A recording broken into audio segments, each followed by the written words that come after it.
articles which we need to set up an Hfnc for the patient. First we need Hfnc tubing. This is the optiflow nasal cannula, a pack of sterile water. This is the humidifier, and this is the HME filter.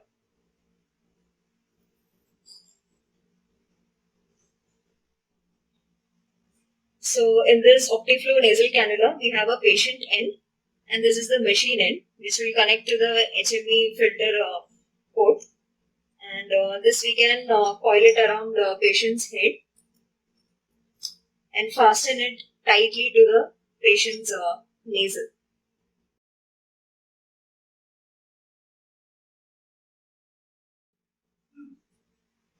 This is available in 3 sizes, that is small, medium and large.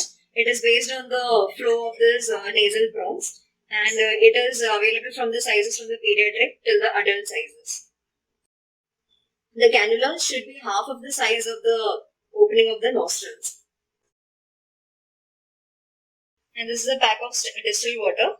Always use a distilled water, never use a saline or a dextrose solution, as it can form a crystallize in the tubings of the HME humidifier. And this is the humidifier chamber. This gets attached to the machine, and this is from here we can connect the tubing for the HME. And this is the end which we connect to the distilled water. And this is a filter which creates a barrier from the chamber till the patient end, so that there is no dust particles go into the air circulation. This is the patient end. Here in this end we will connect the optiflow nasal bronchs.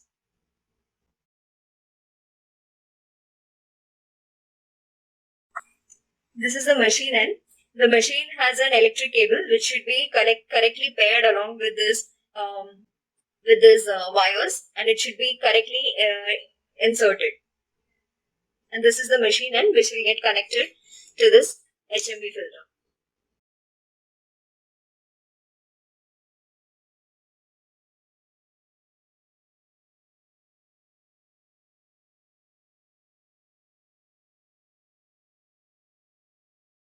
Just look at the placement of this humidifier chamber. This L-shaped marking should go into the machine hole, and we press this lightly, then keep this filter over here.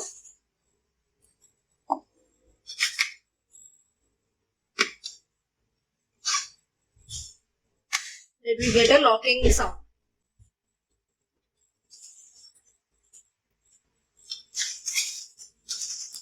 The next step is to connect the distilled water. This is like a normal IV drip. So you connect it and then hang it in the position above the gravity level, so that the required liquid will flow into this chamber, and then with the heating up, the patient will get a humidified oxygen.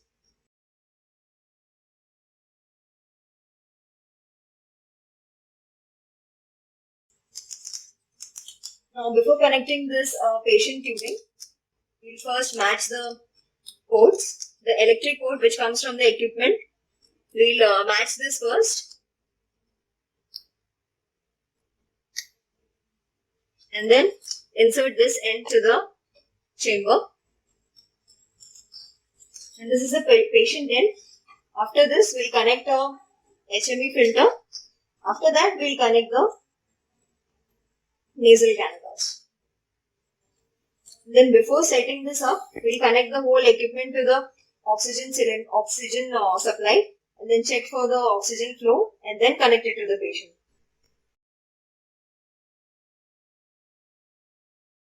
Make sure the equipment is connected to the main AC supply. This is the oxygen port, which in hospital setting we will connect it to the centralized oxygen supply.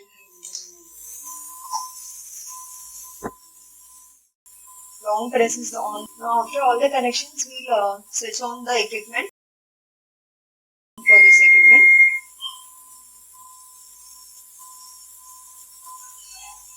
Now you can see showing 21%. As soon as we increase the oxygen supply, as per the patient requirement, we can increase the oxygen supply. Simultaneously, you can see that oxygen delivery is also increased. So, as for the excessive oxygen delivery, this should be always kept in flow as per the patient requirement. Now, to start operating this equipment, we should first unlock this equipment. You can see the small lock is open, and this machine has a two settings, that is for adult and that is one is for the pediatric. Now, as you can see, the oxygen is 100%. This is the oxygen flow, and this is the temperature. These all three parameters can be changed or set according to the patient's requirement. The maximum flow which can go is up to 60%, and oxygen as per the patient's requirement we can keep it at a maximum 100, and then as per the patient's weaning off we can reduce it.